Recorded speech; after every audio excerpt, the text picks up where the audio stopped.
ഈ നൂറ്റാണ്ടിന്റെ വിവാഹമെന്ന് വിശേഷിപ്പിക്കപ്പെട്ട Reliance industries ഉടമ മുകേഷ് അംബാനിയുടെ മകൻ അനന്ത് അംബാനിയുടെയും ഫാർമസ്യൂട്ടിക്കൽ വ്യവസായി വീരൻ മർച്ചന്റിന്റെ മകൾ രാധിക മർച്ചന്റിന്റെയും വിവാഹ ചടങ്ങുകൾ വലിയ ആഘോഷമായിട്ടാണ് നടന്നത്. അത് എല്ലാവരും ശ്രദ്ധിക്കപ്പെടുകയും ചെയ്തു. എല്ലാവരാലും ശ്രദ്ധിക്കപ്പെട്ട ഒരു കാര്യമാണ്. New York Times, Time magazine, BBC, Al Jazeera, Vogue, People, Reuters തുടങ്ങി മുൻനിര പത്ര TV ചാനലുകൾക്ക് പുറമെ ഓൺലൈൻ പോർട്ടലുകളും കവർ ചെയ്തത്ര ആഡംബര വിവാഹമായിരുന്നു നടന്നത്. പ്രധാനമന്ത്രിയും കേന്ദ്രമന്ത്രിമാരും മുഖ്യമന്ത്രിമാരും ഉൾപ്പെടെ രാജ്യത്തെ രാഷ്ട്രീയ നേതാക്കളെല്ലാവരും പങ്കെടുക്കുന്ന വിരുന്നായിരുന്നു ഉണ്ടായിരുന്നത്. ഫെബ്രുവരി മുതലാണ് ഈ വിവാഹ ചടങ്ങുകൾ ആരംഭിച്ചത്.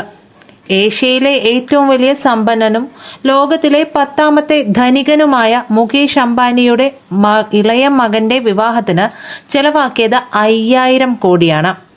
സത്യത്തിൽ ഇത് കേട്ടപ്പോൾ ഞാൻ ഓർത്തതേ, ഒരു 5000 കോടിക്ക് വേണ്ടിയൊക്കെ കേരളം കേന്ദ്രത്തിന്റെ മുൻപിൽ എത്ര ദയനീയമായിട്ടാണ് കൈ നീട്ടുന്നത് എന്നതായിരുന്നു. സത്യത്തിൽ ആ 5000 കോടി കേരളത്തിന് കൊടുത്തിരുന്നെങ്കിൽ മുഖ്യമന്ത്രി പിണറായി വിജയനും ധനമന്ത്രി KN ബാലഗോപാലും ഒക്കെ എത്ര സന്തോഷമായിരുന്നേനെ അല്ലേ. അവർക്ക് അത്രയും കോടി കുറച്ച് കണ്ടെത്തിയാൽ മതിയല്ലോ അല്ലേ. എന്തായാലും അവരുടെ സമ്പത്തിന്റെ 0.5 കോടി മാത്രമാണ് ഇതിൽ നിന്ന് പോയിട്ടുള്ളൂ. അതായത് കടലിൽ നിന്ന് ഒരു തുള്ളി വെള്ളം എടുക്കുന്നത് പോലെ. എന്തായാലും പറയാൻ വന്നത് മറ്റൊരു കാര്യമാണ്. എല്ലാവരും വന്നു, എല്ലാ വിശിഷ്ടാതിഥികളും വന്നു.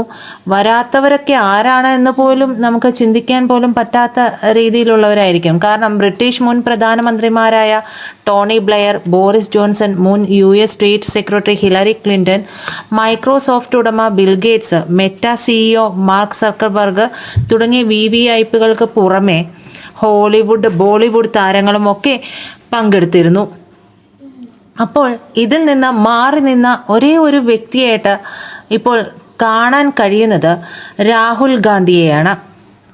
പ്രതിപക്ഷ നേതാവായിരിക്കുന്ന രാഹുൽ ഗാന്ധിയെയും സോണിയാഗാന്ധിയെയും അംബാനി വീട്ടിൽ പോയാണ് ക്ഷണിച്ചത്. പക്ഷേ എന്നിട്ടും രാഹുൽ ഗാന്ധി പങ്കെടുത്തില്ല. ഇരുവരും പങ്കെടുത്തിട്ടില്ല. സോണിയാഗാന്ധിയും വന്നിട്ടില്ല. RJD നേതാവ് ലാലു പ്രസാദ് യാദവ്, ബംഗാൾ മുഖ്യമന്ത്രി മമതാ ബാനർജി, SP അധ്യക്ഷൻ അഖിലേഷ് യാദവ്, NCP നേതാവ് ശരത് പവാർ തുടങ്ങി പ്രതിപക്ഷ നിരയിലെ പ്രധാന നേതാക്കൾ എല്ലാവരും തന്നെ എത്തിയിരുന്നു. അപ്പോഴും പ്രതിപക്ഷ നേതാവായ രാഹുൽ ഗാന്ധി അവിടെ ഉണ്ടായിരുന്നില്ല. രാഹുൽ ഗാന്ധിയും അംബാനിയും അദാനിയും ഒക്കെ തമ്മിലുള്ള വിഷയങ്ങളൊക്കെ എല്ലാവർക്കും അറിയാം. അപ്പോൾ അദ്ദേഹം ആ വിഷയം, അതായത് കോർപ്പറേറ്റ്സിനോടുള്ള അദ്ദേഹത്തിന്റെ സമീപനം, അത് അദ്ദേഹം വ്യക്തമാക്കുകയാണ്. അതായത് പപ്പു എന്ന് വിളിച്ച് എല്ലാവരാലും കളിയാക്കപ്പെട്ട ഒരു രാഹുൽ ഗാന്ധിയിൽ നിന്ന് പ്രതിപക്ഷ നേതാവിന്റെ യഥാർത്ഥ മുഖത്തിലേക്ക്, സ്വരൂപത്തിലേക്ക് രാഹുൽ ഗാന്ധി വരുന്ന ഒരു നിലപാടാണ് നമുക്ക് ഇതിലൂടെ കാണാൻ കഴിഞ്ഞത്.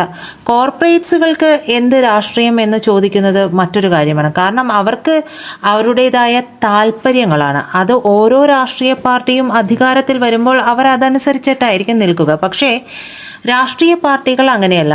നിലപാടുകൾ ഉണ്ടാവുക എന്നുള്ളത് പ്രധാനപ്പെട്ട കാര്യമാണ്. ആ നിലപാട് ഇവിടെ രാഹുൽ ഗാന്ധി കാണിച്ചു എന്നുള്ളതാണ് എടുത്തു പറയേണ്ട ഒരു കാര്യം. എന്തായാലും പലപ്പോഴും പലരാലും അപമാനിക്കപ്പെട്ടിട്ടുണ്ട് രാഹുൽ ഗാന്ധി.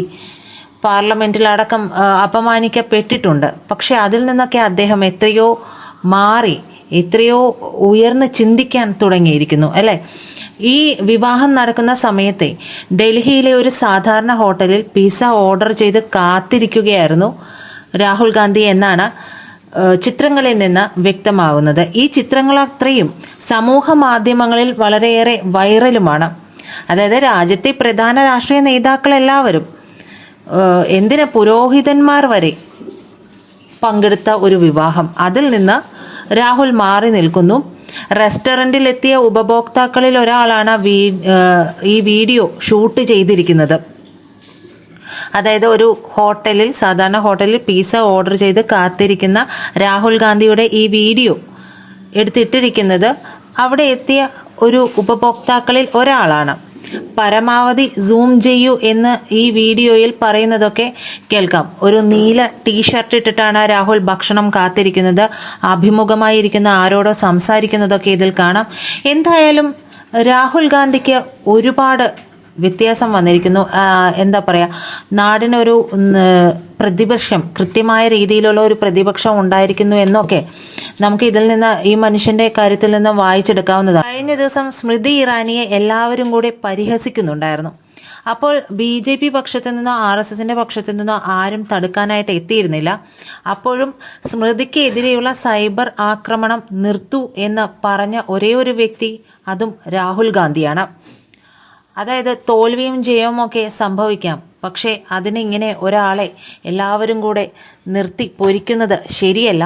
അത് നിർത്തണം, അത് അവസാനിപ്പിക്കണം എന്ന് ശക്തമായി തന്നെയാണ് അദ്ദേഹം പറഞ്ഞത്. അത്തരത്തിലുള്ള അദ്ദേഹത്തിൻ്റെ ഇപ്പോഴത്തെ നിലപാടുകളെല്ലാം തന്നെ വളരെ വേറിട്ടതാണ്. എന്തായാലും രാഹുൽ ഗാന്ധിക്ക് ഭാവുകങ്ങൾ നേരം അല്ലേ നമുക്ക്.